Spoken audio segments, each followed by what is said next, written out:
Good day everyone. I am Jamaric Jesus Oriza from DCPET 2-3 and this is my reflection video or rather a takeaway video about cybersecurity awareness.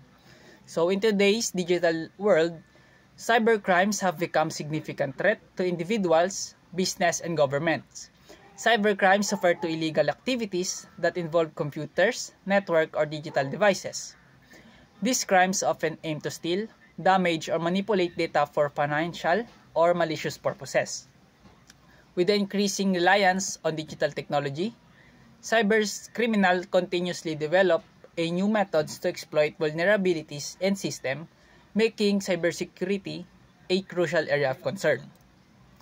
So, cybercrime take various forms such as identity theft, where cybercriminals steals personal information such as social security numbers or bank details to impersonate individuals and commit financial fraud or other illicit activities.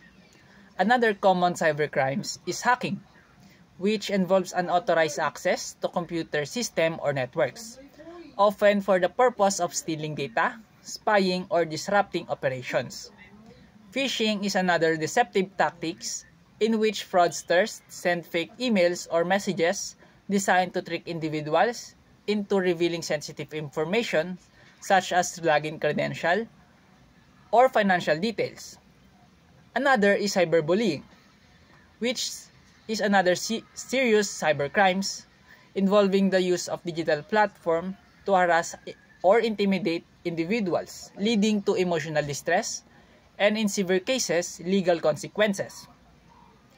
Ransomware attacks occurs when malicious software encrypts users' file and demands a ransom in exchange for decryption keys, often crippling business and individuals alike.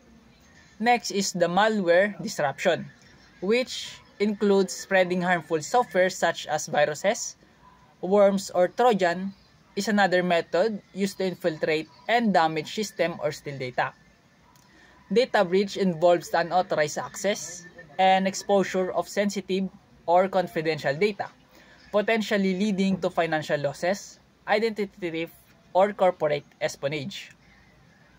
Next is cyberstalking, which involves the use of electronic communication to stalk, monitor, or harass individuals, can sometimes escalate to real-world threats and violence.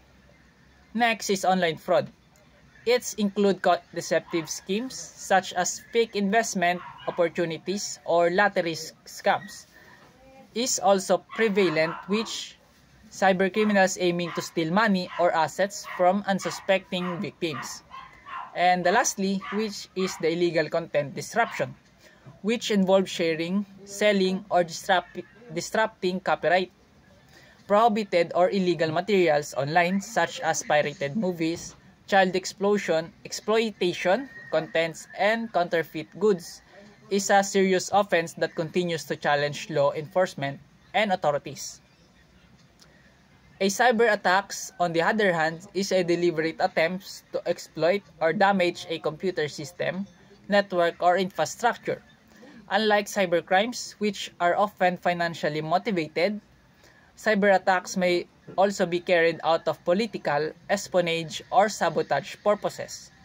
One example of cyber attack is disrupted denial of service or DDoS, which involves overloading a network or website with excessive traffic, rendering it inaccessible to legitimate users.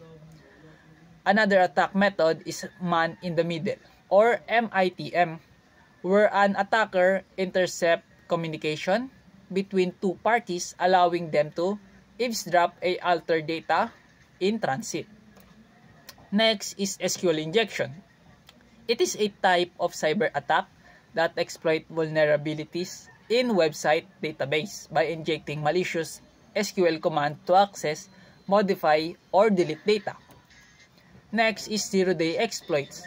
These are particularly dangerous because they target undiscovered softwares vulnerabilities before developers have chance to fix them. Brute force attack involves repeatedly attempting different password or encryption keys to gain unauthorized access to an account or system. Next is session hijacking. It occurs when an attacker takes controls of user's active session to gain unauthorized access to system information or privileged systems. Another method is DNS. Spoofing direct web traffic to fraudulent website, tricking users into entering personal data such as password and credit card numbers. Cryptojacking is relatively new type of cyber attack, where an attacker secretly uses a victim computing power to mine cryptocurrency, significantly slowing down device performance and increasing electrical costs. Next is drive-by download attacks. It occurs when malicious software is automatically installed onto user's device when they visit a compromised or malicious website. Finally, supply chains. It targets vulnerable in third-party vendors or software suppliers to compromise larger organizations that relies on their services or products. As cyber threats continue to evolve, cybersecurity professionals and experts will remain highly relevant and in demand in the future. The rapid advancement of technology, including artificial intelligence or AI, cloud computing, and the Internet of Things or IoT, increases the complexity of cyber threats, requiring skilled professionals to counter them. Governments, corporations, and small businesses are investing heavily on cybersecurity measures to protect their digital assets, leading to growing jobs market in this field. Cybersecurity experts are not only responsible for preventing attacks but also for designing secure systems, responding to incidents, and educating users about best practices. The increasing sophistication of cybercriminals means that organizations cannot afford to ignore cybersecurity, and professionals in the field play a crucial role in maintaining digital security. Personally, I find cybersecurity to be fascinating and essential field. The idea of protecting digital assets, preventing cyber threats, and ensuring data privacy intrigues me. The high demands of cybersecurity professionals present excellent career opportunities, making it a promising and rewarding path. Furthermore, the chance to contribute to the safety and security of individuals, business, and even national infrastructures adds a sense of purpose and fulfillment to this profession. Cybersecurity is not just about stopping attacks, it is about creating safer digital worlds where people can operate with confidence and without fear of cyber threats.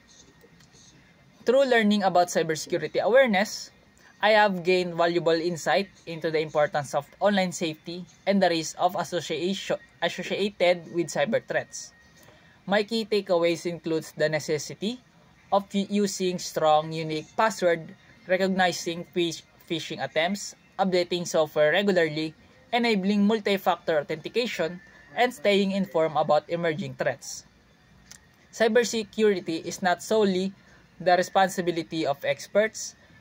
Every individual must play a role in protecting their personal information and digital presence.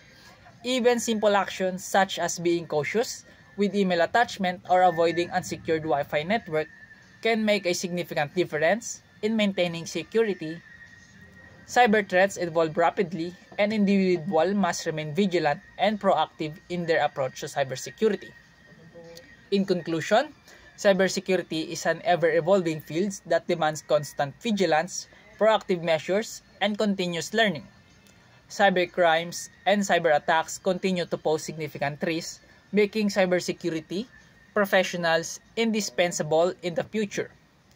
As technology advances, so must our efforts to safeguard digital assets, ensuring a secure and resilient cyberspace for all.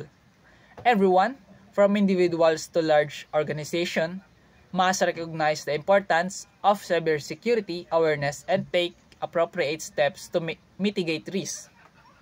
The digital worlds offer immense opportunities, but it also requires responsibility, preparedness, and strong commitment to security. By understanding and implementing cybersecurity best practices, individuals and business can work together to create a safer and more digital landscape. And that's it. Thank you for listening.